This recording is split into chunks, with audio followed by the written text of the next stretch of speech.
Bapak, Ibu, dan saudara-saudaraku yang saya kasih dalam Tuhan Yesus Kristus, kita jumpa lagi.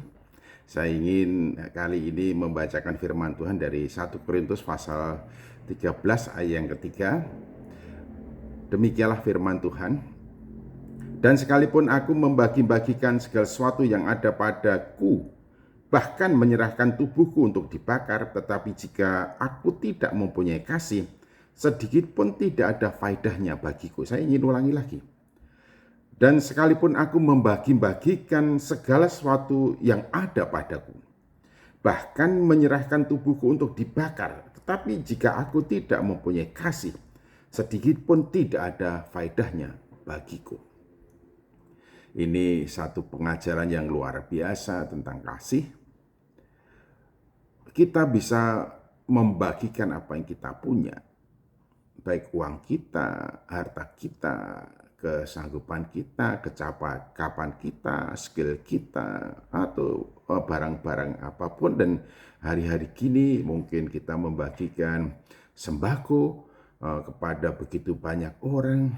Tapi apakah artinya yang kita bagi-bagikan itu jikalau kita tidak mempunyai kasih? Ya, keinginan untuk membagi ada pada kita, tidak didorong oleh ketulusan hati yang mana membagi itu semata-mata untuk keperluan orang-orang yang mendapatkan atau menerima daripada kita, tetapi sesungguhnya di balik uluran kasih uluran tangan yang kita lakukan itu ada maksud-maksud tertentu terselubung yang sebetulnya itu endingnya hanya atau muaranya hanya kepada kepentingan diri kita sendiri. Umpamanya lah, kita membagi-bagikan sesuatu oleh karena kita ingin popularitas, kita ingin mencari nama, kita ingin mencari dukungan, kita ingin mengumpulkan massa.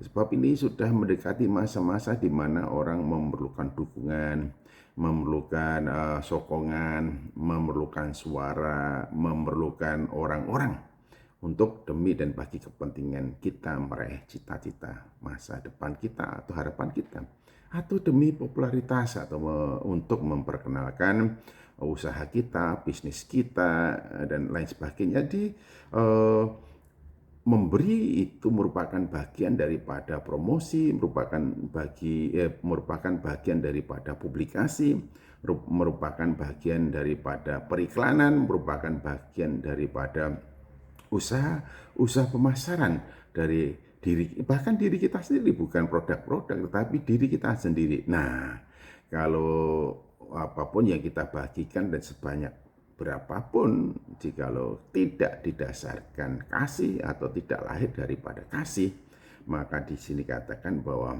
hal itu tidak berguna. Hal itu tidak berguna atau tidak berfaedah bagiku. Tidak berfaedah bagiku. Memang Tuhan memberitahukan kalau kamu memberi, tangan kanan ke tangan kiri tahu, tangan kiri memberi, tangan kanan tahu, ya sudahlah, kamu sudah mendapatkan bagianmu sementara kamu di dalam dunia ini. Tapi apa yang kamu lakukan tidak pernah merupakan tabungan pada masa depan setelah meninggalkan dunia ini atau tabungan surgawi. Nah, apa artinya itu? Kalau dunia dengan segala gemerlapannya sifatnya sementara, maka apapun yang kita lakukan yang tidak didasarkan pada kasih, sesungguhnya itu tidak membawa faedah bagiku. Kemudian yang kedua, bahkan di sini katakan, dan sekalipun aku menyerahkan tubuhku untuk dibakar, tetapi jika aku tidak mempunyai kasih, aku sama sekali tidak berguna. Ada orang yang mengorbankan diri, tetapi ada niatan supaya ia dianggap, dipanggil sebagai hero oleh orang-orang lain. Ya sudah, itulah yang didapatkan. Tetapi di mata Tuhan, untuk orang itu tidak ada faedahnya, tidak ada manfaatnya. Nah, oleh karena itu, Bapak, Ibu, dan saudaraku yang saya kasih dalam Tuhan Yesus Kristus memberikan kepada kita keteladanan. Kasih yang walaupun menjadi dasar dari tindakan perilaku untuk kepentingan dan demi manfaat orang lain. Hidup ini tanpa memberi faedah, manfaat, dan kontribusi bagi orang lain, saya kira tidak ada artinya.